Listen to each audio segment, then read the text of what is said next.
Apa yang membuat Ustadz Felix suka banget dengan One Piece? Apa tuh? Dibanding semua manga, anime, kenapa Ustadz Felix suka? Tapi kayaknya Ustadz Felix nggak nonton animenya ya? Aku cuma baca manga.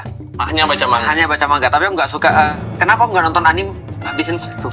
Bener sih. Dan yang kedua, manga itu yang gambar itu lebih menjiwai. Karena yang gambar studio kan? Iya benar-benar. Kalau manga yang gambar langsung aktornya. Betul. Jadi dia punya jiwa di situ. Nah, kenapa Ustadz Felix suka? Aku banyak baca manga dan salah satu yang aku sangat suka One Piece. Cuma satu alasannya kalau aku ditanya cerita. Karena kalau gambar One Piece itu aneh. Kalau orang lihat gambar, orang kan bilang ngapain gue suka dengan sesuatu yang masuk akal gitu kan. Tangannya panjang dan sebagainya. Tapi kalau cerita ini adalah menurutku yang paling bagus. Dibanding manga-manga yang lain. Oke. Sama explore karakter. Itu keren banget sih. Maksudnya ada orang ya nge-explore karakternya Nami udah sampai kayak apa aja. Usopp udah kayak apa aja. Itu berapa chapter untuk cuma nge-explore Usopp doang. Dia jadi dari pembohong kita kenal orang nggak jelas, tiba-tiba kita tahu oh ya dia punya alasan untuk segala macam. Orang jadi punya nilai. Karena kita tahu setiap manga atau setiap anime dibuat di Jepang itu untuk orang-orang Jepang.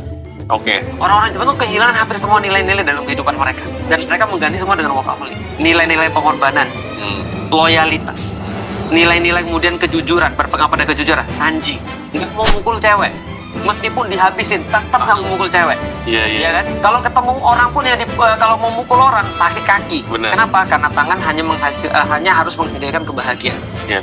Masa. Iya benar. Bahkan di arc yang mana ya? Yang ini yang bisa ganti-ganti muka. Oh iya. Itu Mister itu ya? Iya. Mister berapa sih?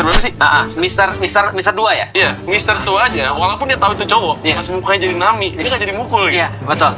Karena tadi dia punya value yang dia pegang. Kalau orang bilang gini, kalau semua value bisa untuk kita negosiasi, apa yang tertinggal dari kita? Makanya orang bilang if you are tolerating everything, you stand for nothing.